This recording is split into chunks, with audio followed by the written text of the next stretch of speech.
Foods CEO John Mackey is in the news again. This time in the middle of a pandemic where hundreds of thousands of Americans have died, where tens of millions of Americans lost their employer-provided health insurance as a result of getting laid off. He wants to make a point about how, no, our healthcare system is fantastic. In fact, if there's anything wrong, it has everything to do with the individual. Here he is making the case. We talk about healthcare. The best solution is not to need healthcare. The best solution is to change the way people eat, the way they live, the lifestyle and diet. There's no reason why people shouldn't be healthy and have a longer health span. A bunch of drugs is not going to solve the problem.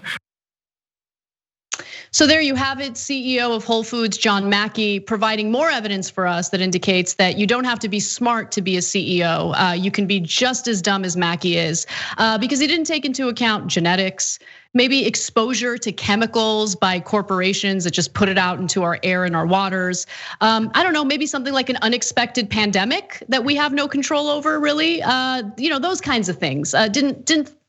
Didn't really consider those things when he made that argument.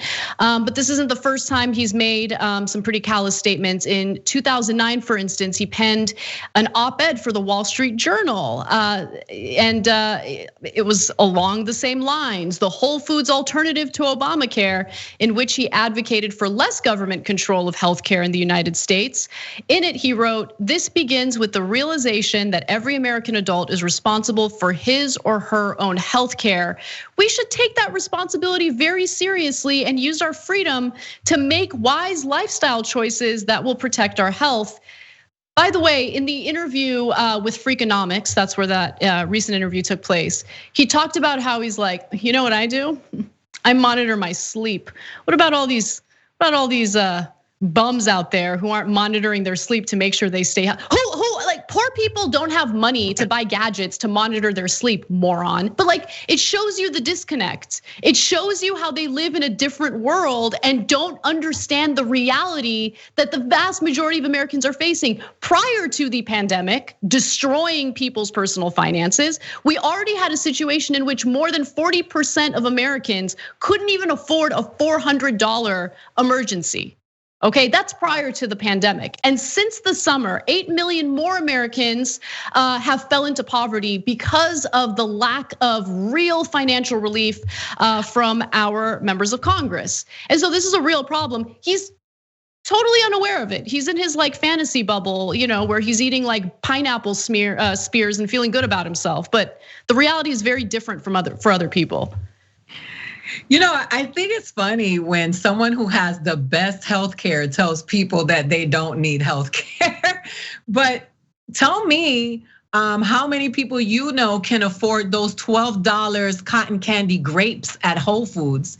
Not only is he the CEO of a corporation, but the CEO of a corporation that peddles the belief that eating better is buying your groceries from places like Whole Foods, which most people cannot afford, especially in this moment during this pandemic.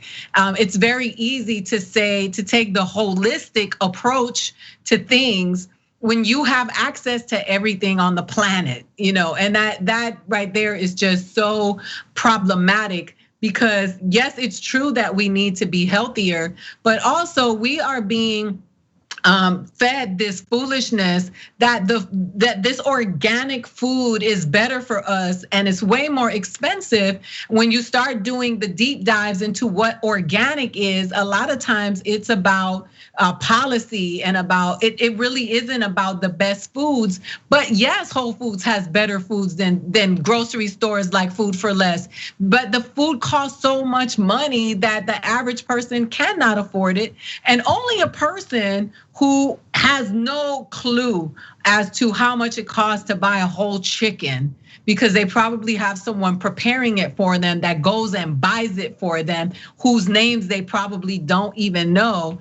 It's just, you times that times 500, right? The Fortune 500, and then times how many That's what's the problem that's happening in this country. And that's why I'm so angry. And I came for a yell-in, and I'm coming for all of these people, because that's the disease that is really the biggest pandemic that we're dealing with, is the corporate infection that is running this country. And that this man has a microphone to even speak to me, who has to show up and find out a way how I'm gonna feed my family during this pandemic. And I'm privileged compared to someone who works at a factory. It's like, you shouldn't even have an opportunity to say anything out loud. Just go count your chips in public, buddy, and stay off the airwaves, because what you're saying is not just offensive, it's just clueless. It's just get up, go away, go on an island with all the rest of the dummies and go, I don't know, go, what do? Shoot into outer space and go figure out how y'all are gonna go live on Mars and never come back. It's so insulting. It's so annoying.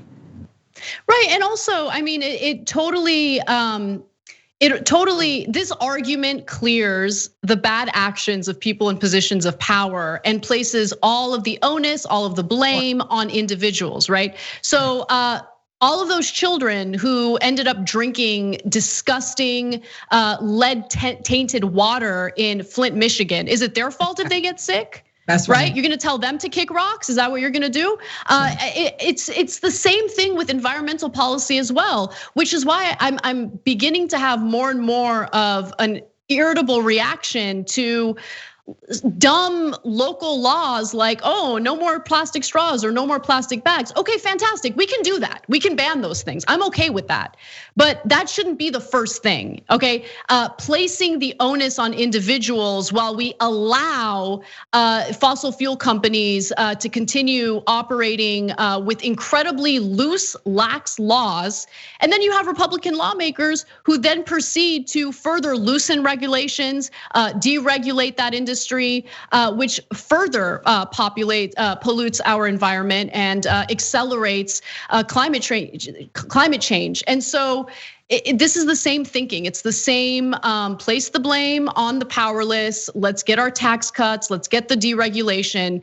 At the end of the day, the foundation of this argument is all about, what can I do to pay less in taxes? That's what this is about.